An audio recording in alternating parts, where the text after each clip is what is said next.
വൈക്കം മുഹമ്മദ് ബഷീർ എഴുതിയ പ്രസിദ്ധമായൊരു ചെറുകഥയാണ് നീലവെളിച്ചം.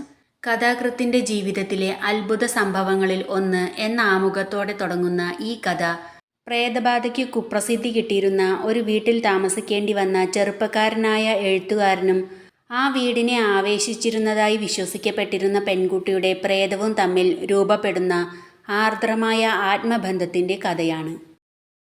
ദിവസവും മാസവും കൊല്ലവും വേണ്ടല്ലോ, ഞാനൊരു വീടന്വേഷിച്ചു നടക്കുകയായിരുന്നു. പുതുതായി നടക്കുന്നതല്ല, എന്നും ഞാൻ വീടന്വേഷിച്ചു നടക്കുകയാണ്. എനിക്കിഷ്ടമായ വീടോ മുറിയോ കിട്ടാറില്ല. താമസിക്കുന്ന സ്ഥലത്തിനാണെങ്കിൽ ഒരു 100 കുറ്റങ്ങൾ പറയാനുണ്ട്. എന്നാൽ ആരോട് പറയും? വേണ്ടെങ്കിൽ പൊയ്ക്കോളൂ. പക്ഷേ എങ്ങോട്ട് പോകും? ഈ വിധത്തിൽ കഴിയുന്നു, വെറുത്ത്. ഇങ്ങനെ ഞാൻ വെറുത്ത എത്ര വീടുകളും എത്ര മുറികളും ഉണ്ടെന്നോ? അപ്പോൾ ആരുടെയും കുറ്റമല്ല. എനിക്കിഷ്ടമില്ല, ഞാൻ പോകുന്നു.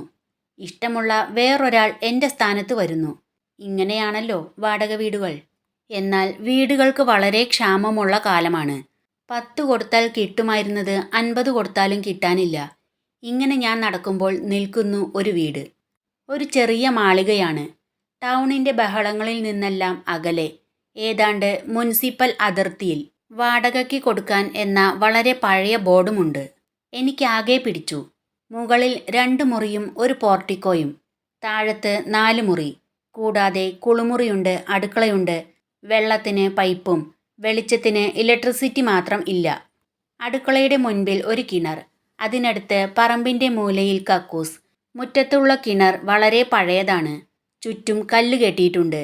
പറമ്പിൽ ധാരാളം വൃക്ഷങ്ങൾ. പറമ്പിനു ചുറ്റും മതിൽക്കെട്ട്.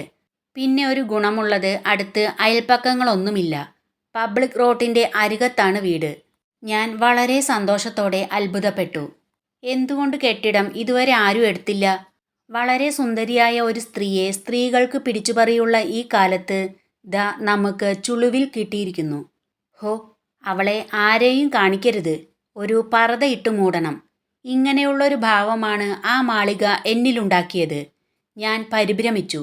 ഓടി ചാടി പണം കടം വാങ്ങി 2 മാസത്തെ വാടക അഡ്വാൻസായി കൊടുത്തു. താക്കോൽ വാങ്ങി. എന്തിന്? ഞൊടിയിട കൊണ്ട് താമസം മാളികയുടെ മുകളിലേക്ക് മാറ്റി. അന്നു തന്നെ പുതിയൊരു ഹരിക്കെയിൻ വിളക്കും വാങ്ങിച്ചു. മുകളിലും താഴെയും എല്ലാ മുറികളും അടുക്കളയും കുളിമുറിയുമൊക്കെ ഞാൻ തന്നെ അടിച്ചുവാരി വെള്ളം തളിച്ച് ശുദ്ധമാക്കി. ചവറ് വളരെ ഉണ്ടായിരുന്നു. അപ്പോൾ തന്നെ എല്ലാ മുറികളും കഴുകി ഒന്നുകൂടി ക്ലീനാക്കി. എന്നിട്ട് ഞാൻ കുളിച്ചു. ആകെ കൂടി ഒരു സമാധാനമായി. അങ്ങനെ ഞാൻ ആ കിണറിൻ്റെ കൽക്കെട്ടിലിരുന്നു. എന്തൊരാഹ്ലാദമാണെന്നോ എനിക്കുണ്ടായത്. ചുമ്മാ ഇരുന്നു സ്വപ്നം കാണാം. പറമ്പിലെല്ലാം ഓടി നടക്കാം. മുറ്റത്തൊരു തോട്ടമുണ്ടാക്കണം. അധികവും പനിനീർ ചെടികളായിരിക്കണം. മുല്ലയും വേണം, ഞാൻ വിചാരിച്ചു. ഒരരിവെപ്പുകാരൻ? വേണ്ട, സൊല്ലയാണത്. കാലത്ത് കുളി കഴിഞ്ഞ് ചായ കുടിക്കാൻ പോകുമ്പോൾ തെർമോ ഫ്ലാസ്കിൽ നിറയെ ചായ കൊണ്ടുവരിക. ഉച്ചയ്ക്ക് ഊണിന് ഹോട്ടലിൽ ഏർപ്പാട് ചെയ്യാം. രാത്രിയും അവരിങ്ങോട്ട് കൊടുത്തയക്കുമായിരിക്കും. പിന്നെ പോസ്റ്റ്മാനെ കണ്ട് അഡ്രസ്സ് മാറിയ വിവരം പറയണം. സ്ഥലം മറ്റാർക്കും പറഞ്ഞു കൊടുക്കരുതെന്നും പറയണം. ഏകാന്ത സുന്ദരങ്ങളായ രാത്രികൾ, ഏകാന്ത സുന്ദരങ്ങളായ പകലുകൾ. വളരെ എഴുതാം.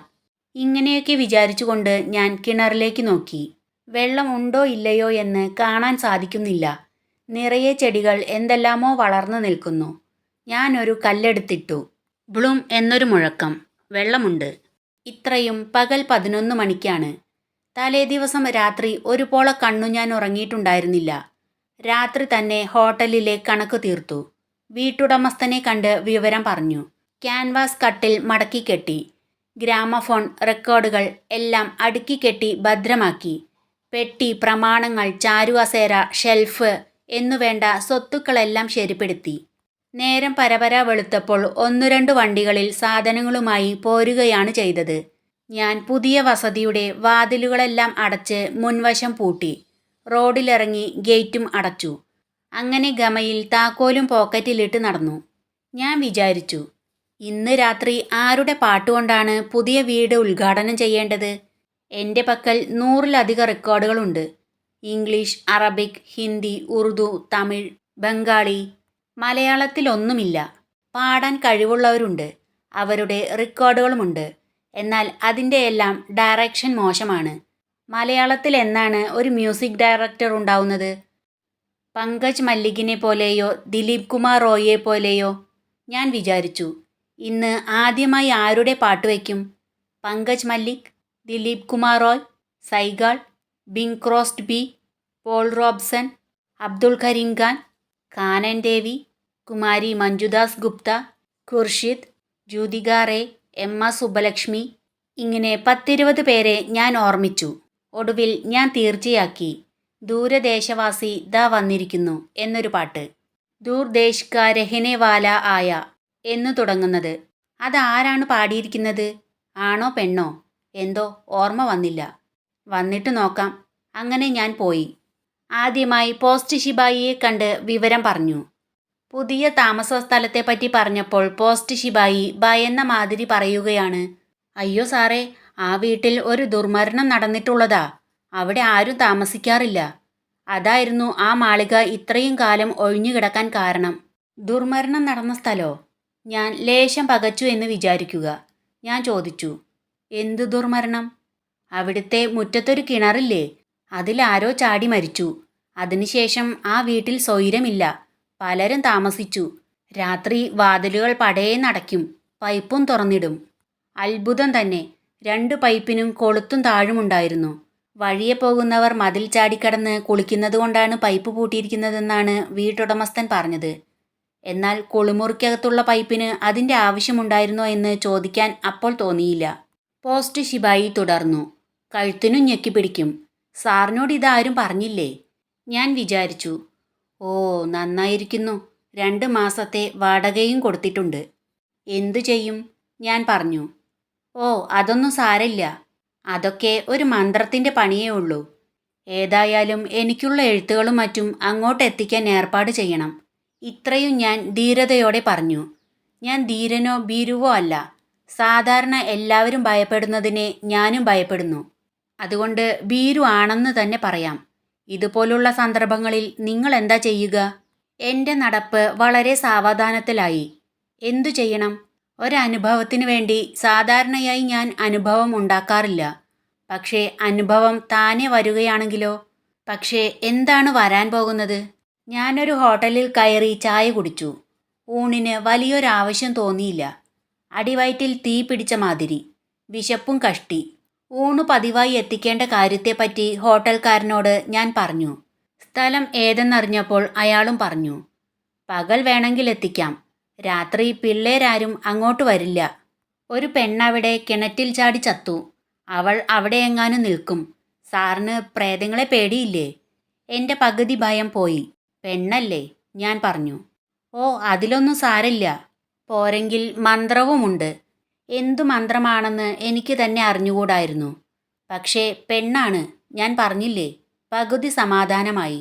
ഞാൻ അവിടെ നിന്ന് അടുത്തുള്ളൊരു ബാങ്കിൽ കയറി. അവിടെ എൻ്റെ 2-3 സ്നേഹിതന്മാർ ക്ലർക്കുമാരായുണ്ട്. അവരോടും വിവരം പറഞ്ഞു. അവരെന്നെ ദേഷ്യപ്പെട്ടു. മണ്ടത്തരമാണ് കാണിച്ചത്. ആ കെട്ടിടത്തിൽ പ്രേതബാധയുണ്ട്. പുരുഷന്മാരെയാണ് അധികം ഉപദ്രവിക്കാറ്. അവർക്ക് പുരുഷവിദ്വേഷമുണ്ടല്ലേ, അത് കൊള്ളാം. ഒരാൾ പറഞ്ഞു, കെട്ടിടം എടുക്കുന്നതിന് മുൻപ് ഞങ്ങളോടൊന്ന് പറയാൻ വയ്യായിരുന്നോ? ഞാൻ പറഞ്ഞു, ഇങ്ങനെയൊക്കെ ആണെന്നപ്പോൾ ആരറിഞ്ഞു? ഒന്ന് ചോദിക്കട്ടെ, ആ പെണ്ണ് എന്തിനു കിണറ്റിൽ ചാടി മരിച്ചു? പ്രേമം, വേറൊരാൾ പറഞ്ഞു. അവളുടെ പേര് ഭാർഗവി എന്നായിരുന്നു. വയസ്സ് 21. BA പാസ്സായി. അതിനെല്ലാം മുമ്പ് അവൾ ഒരാളുമായി സ്നേഹമായിരുന്നു. വലിയ ലവ്. എന്നിട്ട് പുള്ളി വേറൊരുത്തിയെ കല്യാണം കഴിച്ചു. വിവാഹത്തിൻ്റെ അന്ന് രാത്രി ഭാർഗവി കിണറ്റിൽ ചാടി മരിക്കുകയും ചെയ്തു. എൻ്റെ ഭയം മുക്കാലെ അരക്കാലും പോയി. അതാണല്ലേ പുരുഷവിദ്വേഷത്തിന് കാരണം? ഞാൻ പറഞ്ഞു, ഭാർഗവി എന്നെ ഉപദ്രവിക്കില്ല. എന്താ കാരണം? ഞാൻ പറഞ്ഞു, മന്ത്രം. മന്ത്രം? ആ കാണാലോ. രാത്രി കിടന്ന് അയ്യോ പോത്തോന്ന് നിങ്ങൾ നിലവിളിക്കും. ഞാനൊന്നും പറഞ്ഞില്ല. ഞാൻ തിരികെ മാളികയിൽ വന്നു. കതകുകളും ജനലുകളും തുറന്നു. എന്നിട്ട് താഴ്ത്തിറങ്ങി കിണറ്റിൻ്റെ അടുത്ത് ചെന്നു. ഭാർഗവിക്കുട്ടി, ഞാൻ പതുക്കെ വിളിച്ചു. തമ്മിൽ പരിചയമില്ല. ഞാനിവിടെ താമസിക്കാൻ വന്ന ആളാണ്. ഞാൻ വളരെ നല്ല മനുഷ്യനാണെന്നാണ് എൻ്റെ അഭിപ്രായം. സത്യബ്രഹ്മചാരി. ഭാർഗവിക്കുട്ടിയെപ്പറ്റി വളരെ അപവാദങ്ങൾ ഞാൻ കേട്ടുകഴിഞ്ഞു. നീ ഇവിടെ ആളുകളെ താമസിപ്പിക്കാറില്ല. രാത്രി പൈപ്പുകൾ തുറന്നിടും, വാതിലുകൾ പടേന്നടയ്ക്കും, ആളുകളുടെ കഴുത്തിന് ഞെക്കിപ്പിടിക്കും. ഈ വിധമൊക്കെ ഞാൻ കേട്ടു. ഞാനിപ്പോൾ എന്താ ചെയ്യുക? 2 മാസത്തെ വാടക മുൻകൂർ കൊടുത്തു കഴിഞ്ഞിരിക്കുന്നു. എനിക്ക് ഈ സ്ഥലം നന്നായി പിടിച്ചിട്ടുമുണ്ട്. എനിക്കിവിടെ ഇരുന്ന് ജോലി ചെയ്യണം. അതായത് കഥകൾ വല്ലതുമൊക്കെ എഴുതണം. ഇടയ്ക്കൊന്ന് ചോദിക്കട്ടെ, ഭാർഗവിക്കുട്ടിക്ക് കഥകൾ ഇഷ്ടമാണോ? എങ്കിൽ ഞാൻ എഴുതുന്നതെല്ലാം ഭാർഗവിക്കുട്ടിയെ വായിച്ചു കേൾപ്പിക്കാം. എന്താ? എനിക്ക് ഭാർഗവിക്കുട്ടിയോട് ഒരു വഴക്കുമില്ല. കാരണമൊന്നും ഉണ്ടായിട്ടുമില്ല. നേരത്തെ ഞാനൊരു കല്ലെടുത്ത് കിണറ്റിലിട്ടു. ഓർക്കാതെ ചെയ്തതാണ്. മേലിൽ അങ്ങനെയൊന്നും എന്നിൽ നിന്നുണ്ടാകില്ല. ക്ഷമിക്കണം കേട്ടോ ഭാർഗവിക്കുട്ടി. എൻ്റെ പക്കൽ ഒന്നാന്തരം ഒരു ഗ്രാമഫോണുണ്ട്. ഒന്നാന്തരം 200 പാട്ടുകളും ഉണ്ട്. നിനക്ക് സംഗീതം ഇഷ്ടാണോ? ഇത്രയും പറഞ്ഞിട്ട് ഞാൻ ചുമ്മാതിരുന്നു. ഞാൻ ആരോടാണ് സംസാരിക്കുന്നത്? എന്തും വിഴുങ്ങാൻ സന്നദ്ധമായി വാ പൊളിച്ചു നിൽക്കുന്ന കിണറിനോടാണോ? വൃക്ഷങ്ങൾ, വീട്, വായു, ഭൂമി, ആകാശം, ആരോടാണ്? എൻ്റെ മനസ്സിലെ അസ്വസ്ഥതയോടാണോ? ഞാൻ വിചാരിച്ചു. കണ്ടിട്ടില്ല. 21 വയസ്സുണ്ടായിരുന്ന ഒരു യുവതി. അവൾ ഒരു പുരുഷനെ ഗാഢമായി സ്നേഹിച്ചു. ആ പുരുഷൻ്റെ ഭാര്യയായി ജീവിതകാലം സുഖമായി അങ്ങനെ ജീവിക്കുന്നത് അവൾ സ്വപ്നം കണ്ടു. പക്ഷേ ആ സ്വപ്നം, അതെ, അതങ്ങനെ ഒരു സ്വപ്നമായി തീർന്നു. നൈരാശ്യം അവളെ പിടികൂടി, അപമാനവും. ഭാർഗവിക്കുട്ടി, ഞാൻ പറഞ്ഞു, നീ അങ്ങനെ ചെയ്യേണ്ടിയിരുന്നില്ല. നിന്നെ ഞാൻ പഴിക്കുകയാണെന്ന് വിചാരിക്കരുത്. നിനക്കിഷ്ടം തോന്നിയ പുരുഷൻ നിന്നെ വേണ്ടത്ര സ്നേഹിച്ചില്ല. അയാൾ വേറൊരു സ്ത്രീയെ കൂടുതലായി സ്നേഹിച്ചു. അവളെ വിവാഹം ചെയ്തു. അതുകൊണ്ട് നിന്റെ ജീവിതം നിനക്ക് കയ്പ് നിറഞ്ഞതായി തീർന്നു. ശരിയാണത്. എന്നാൽ ജീവിതം അങ്ങനെ കയ്പ് നിറഞ്ഞതല്ല. പോകട്ടെ, നിന്നെ സംബന്ധിച്ചിടത്തോളം ഇനി ചരിത്രം ആവർത്തിക്കപ്പെടുകില്ല. നീ ഏതായാലും എന്നെ ഉപദ്രവിക്കരുത്. ഇതൊരു വെല്ലുവിളിയല്ല, വെറും ഒരപേക്ഷ. നീ എന്നെ ഇന്ന് രാത്രി ഞെക്കിക്കൊല്ലുകയാണെങ്കിൽ നിന്നോട് പകരം ചോദിക്കാൻ ആരും ഉണ്ടാകില്ല. ചോദിക്കാൻ കഴിയുമെന്ന് വിചാരിച്ചിട്ടല്ല, ആരും ഉണ്ടാവില്ലെന്ന് സാരം. എന്താണെന്നോ, എനിക്ക് ആരുമില്ല. ഭാർഗവിക്കുട്ടിക്കിപ്പോൾ സംഗതി മനസ്സിലായോ? നമ്മളിവിടെ താമസിക്കുന്നു. അതായത് ഞാൻ താമസിക്കാൻ വിചാരിക്കുന്നു. ന്യായത്തിന് കിണറും വീടുമെല്ലാം എൻ്റേതാണ്. അത് പോകട്ടെ, നീ താഴത്തെ 4 മുറികളും കിണറും ഉപയോഗിച്ചു കൊള്ളുക. അടുക്കളയും കുളിമുറിയും നമുക്ക് പപ്പാതി. എന്താ, ഇഷ്ടായോ? സമാധാനമായി. ഒന്നും ഉണ്ടായില്ല. രാത്രിയായി. ഊണ് കഴിച്ച് തെർമോഫ്ലാസ്ക് നിറയെ ചായയുമായി ഞാൻ വന്നു. എൻ്റെ കയ്യിലുണ്ടായിരുന്ന ഇലക്ട്രിക് ടോർച്ച് തെളിച്ചു വെച്ച് ഞാൻ ഹരിക്കെയിൻ വിളക്ക് കൊളുത്തി. മഞ്ഞ വെളിച്ചത്തിൽ മുറി മുങ്ങി. ഇലക്ട്രിക് വിളക്കുമായി ഞാൻ താഴെ ഇറങ്ങി. നല്ല ഇരുട്ടിൽ കുറേ സമയം അനങ്ങാതെ നിന്നു.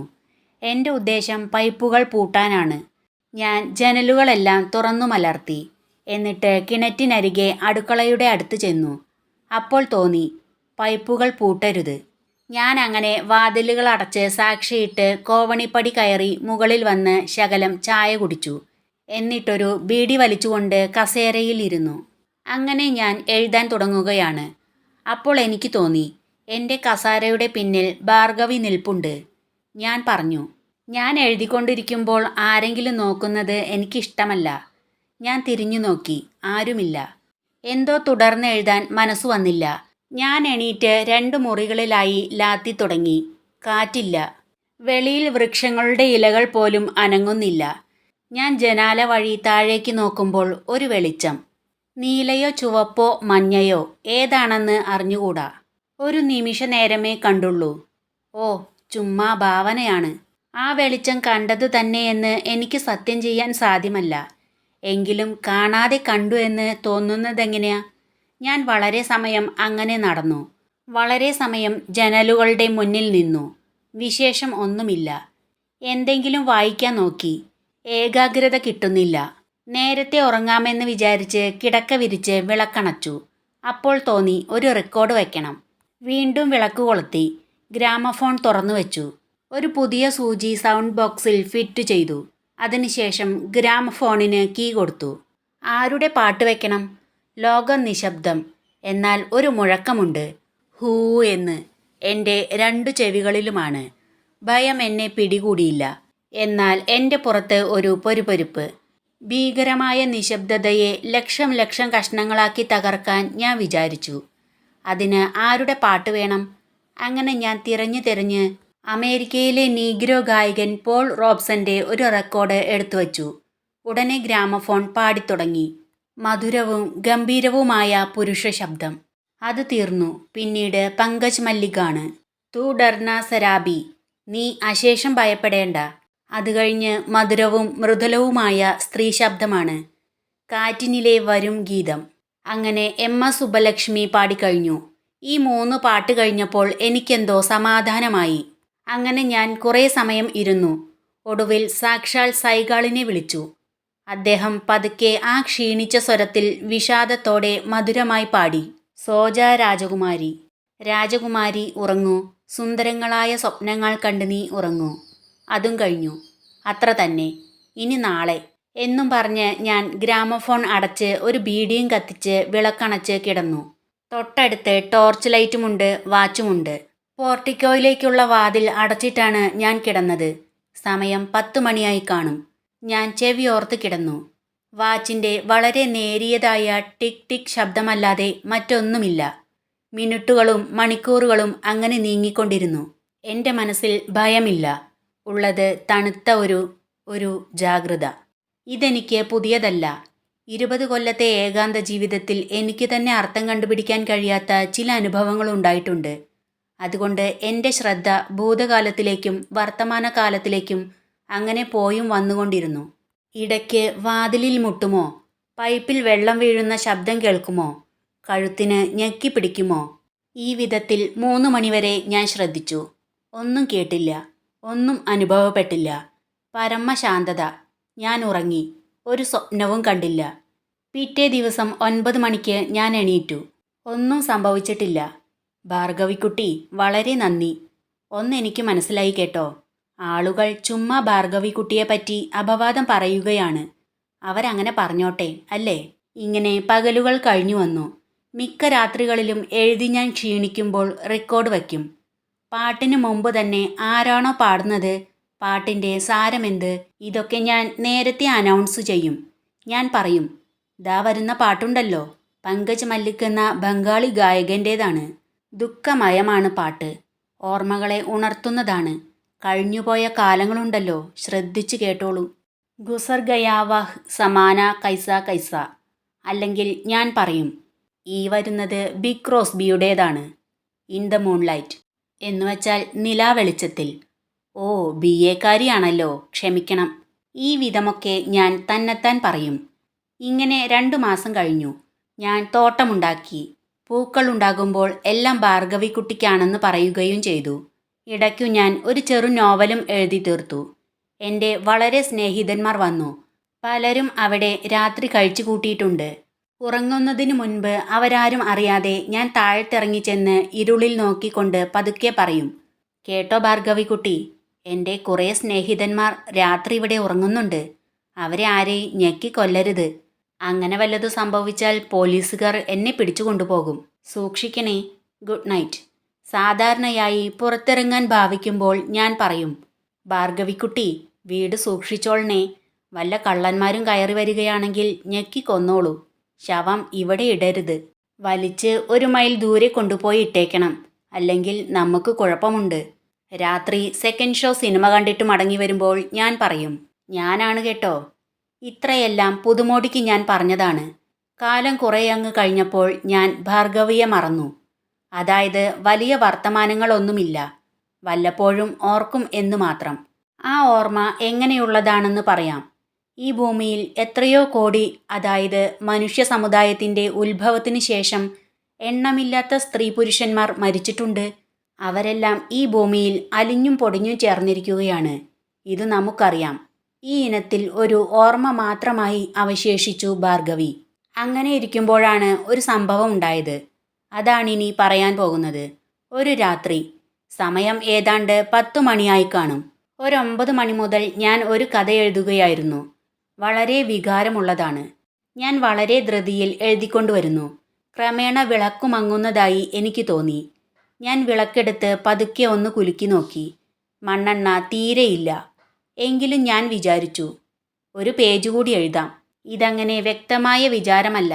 എൻ്റെ പരിപൂർണ ശ്രദ്ധയും എഴുതി വരുന്ന കഥയിലാണ്. ഇടയ്ക്ക് വെളിച്ചം കുറഞ്ഞു. അങ്ങനെ വരുമ്പോൾ എന്താണ് ചെയ്യുക? മുമ്പ് ചെയ്തിട്ടുള്ളത് വിളക്കിൽ എണ്ണയുണ്ടോ എന്ന് പരിശോധിക്കും. അങ്ങനെ പരിശോധിച്ചു. എന്നിട്ട് തിരിശകലം നീട്ടി.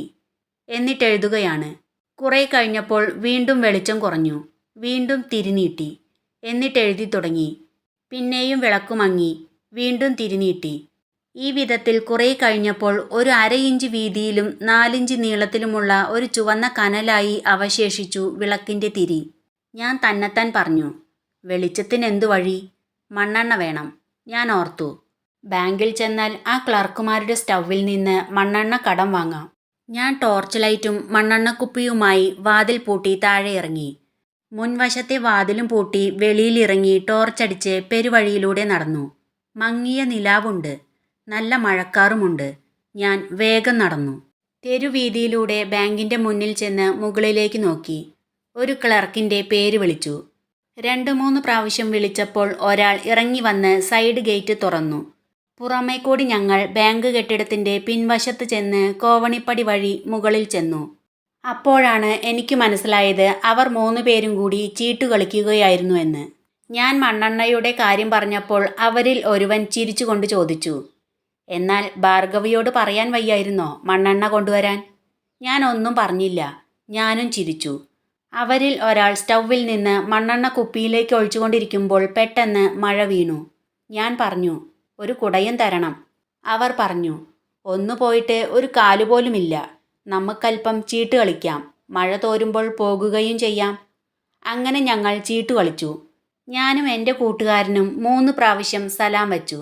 അധികവും എൻ്റെ അശ്രദ്ധ മൂലമാണ്. എൻ്റെ മനസ്സ് കഥയിലായിരുന്നതുകൊണ്ട് കളിയിൽ വേണ്ടത്ര ശ്രദ്ധ ചെലുത്തിയില്ല. ഏതാണ്ട് 1 മണിയായപ്പോൾ മഴ നിന്നു. കളി മതിയാക്കി മണ്ണെണ്ണക്കുപ്പിയും ടോർച്ചും എടുത്തു. അവരും കിടക്കാൻ ഭാവിക്കുകയാണ്. ഞാൻ താഴെ ഇറങ്ങി റോഡിലെത്തിയപ്പോൾ വിളക്കണച്ചു. തെരുവിൽ ഒരനക്കവുമില്ല, വെളിച്ചവുമില്ല. ഞാൻ അങ്ങനെ നടന്നു. ഒരു സ്ഥലത്തും വെളിച്ചമില്ല. ഞാൻ വളവ് തിരിഞ്ഞ് താമസ സ്ഥലത്തിൻ്റെ നേർക്ക് നടന്നു. ആ മങ്ങിയ നിലാവിൽ ലോകമെല്ലാം അവ്യക്തമായ ഒരത്ഭുതത്തിൽ മുഴുകിക്കിടക്കുകയാണ്. എന്തെല്ലാം ചിന്തകളാണ് എൻ്റെ മനസ്സിലൂടെ പാഞ്ഞു പോയിക്കൊണ്ടിരിക്കുന്നതെന്ന് എനിക്കറിഞ്ഞുകൂടാ. ഒരു പക്ഷേ ഒന്നും ഞാൻ ചിന്തിച്ചു കാണില്ല. ശൂന്യവും നിശബ്ദവുമായ വഴിയിലൂടെ ഇലക്ട്രിക് വിളക്കും തെളിച്ച് ഞാൻ അങ്ങനെ നടന്നു. താമസ സ്ഥലത്തു ചെന്ന് ഗേറ്റ് കടന്ന് വാതിൽ തുറന്നു. അകത്തു കടന്ന് വാതിൽ സാക്ഷിയിട്ടു. അസാധാരണമായി മുകളിൽ വല്ലത് സംഭവിച്ചിട്ടുണ്ടോ എന്ന് ചിന്തിക്കേണ്ട ആവശ്യമുണ്ടായിരുന്നില്ലല്ലോ. എന്നാൽ ഒന്നുണ്ട്. വ്യക്തമായ കാരണമൊന്നും കൂടാതെ എൻ്റെ മനസ്സ് ദുഃഖത്താൽ നിറഞ്ഞു. ചുമ്മാ എനിക്ക് കരയണമെന്ന് തോന്നി. വേഗം എനിക്ക് ചിരിക്കാൻ കഴിയും. എന്നാൽ ഒരു തുള്ളി പോലും കരയാൻ സാധ്യമല്ല. കണ്ണുനീർ വരികയില്ല. അങ്ങനെയുള്ള സന്ദർഭങ്ങളിൽ എന്നിൽ ഒരു ദിവ്യഭാവം ഉദയം ചെയ്യാറുണ്ട്. അപ്പോൾ അങ്ങനെ ഉണ്ടായി. ആ ഭാവത്തോടെ ഞാൻ മുകളിലേക്ക് കയറി ചെന്നു. സാധാരണ ചെല്ലുന്നത് പോലെ തന്നെ. എന്നാൽ ഒരപൂർവ സംഭവം എൻ്റെ കണ്ണുകൾ കണ്ടു. ഉപബോധ മനസ്സ് രേഖപ്പെടുത്തുകയും ചെയ്തു. സംഗതി ഇതാണ്. ഞാൻ മുറി പൂട്ടി പോരുമ്പോൾ എണ്ണ തീർന്നതിനാൽ വിളക്കണഞ്ഞു പോയിരുന്നു. മുറിയിൽ ഇരുൾ നിറഞ്ഞും പോയിരുന്നു. അതിനുശേഷം ഒരു മഴ പെയ്തു. 2-3 മണിക്കൂറുകളും കഴിഞ്ഞു പോയിരുന്നു. എന്നാൽ ഇപ്പോൾ മുറിക്കകത്ത് വെളിച്ചമുണ്ട്. വാതിലിൻ്റെ വിടവിലൂടെ അത് കാണാം. ഈ വെളിച്ചമാണ് എൻ്റെ കണ്ണുകൾ കണ്ടതും ഉപബോധ മനസ്സ് രേഖപ്പെടുത്തിയതും. പക്ഷേ ഈ രഹസ്യം എൻ്റെ പ്രജ്ഞയിലെത്തിയില്ല. പതിവ് പോലെ ഞാൻ താക്കോലെടുത്തു. എന്നിട്ട് താഴിൽ ലൈറ്റടിച്ചു. താഴെ വെള്ളി പോലെ മിന്നി എന്ന് പറയുന്നതിനേക്കാൾ ശരിയായിട്ടുള്ളത് പുഞ്ചിരി തൂവി എന്ന് പറയുന്നതാണ്. ഞാൻ മുറി തുറന്ന് അകത്ത് കയറി. അപ്പോൾ എല്ലാം ഞാൻ അറിഞ്ഞു. എന്നു പറഞ്ഞാൽ ഒരു ഞെട്ടലോടെ എൻ്റെ ഓരോ അണുവിനും ഒരു സംഗതി ബോധ്യം വന്നു. ഞാൻ ഭയന്നു വിറച്ചില്ല. സ്തബ്ധനായി നിന്നു എന്നു മാത്രം. എനിക്കെന്തോ പുകച്ചിലോ വിയർപ്പ് പൊടിയിലോ ഒക്കെ ഉണ്ടായി. വെള്ള ചുമരുകളും മുറിയും നീല വെളിച്ചത്തിൽ മുങ്ങി നിൽക്കുന്നു. വെളിച്ചം വിളക്കിൽ നിന്ന് 2 ഇഞ്ച് നീളത്തിൽ ഒരു നീല തീനാളം. ഞാൻ അത്ഭുത സ്തബ്ധനായി അങ്ങനെ നിന്നു.